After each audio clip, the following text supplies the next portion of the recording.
It was a joint venture with my mother and I, and seeing as we bought two homes, both the Geon and the Icon, gives us greater flexibility deciding whether we want to share one space together and use the other as an investment, or whether we want to have our own space.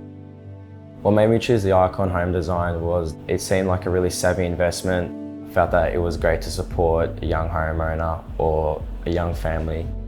What really stuck out for me with the Icon's home design was its two-bedroom reverse style living. We also turned the powder room downstairs into its own bathroom. Some of the things I really enjoy about the Geon's design is its sustainable living with its solar panels and rain tanks, as well as its private courtyard and open plan living. It had its 3 bedrooms, which allowed for a larger living space, enough to support a full family or hosting events with friends. I'm really looking forward to Sunshine North. Great location, still close to the city. I have great access to public transport and retail. Also looking forward to being part of a new community. Additionally, knowing that Development Victoria is a state government agency has made me feel much more confident knowing that their strength and experience will deliver a quality project in the end.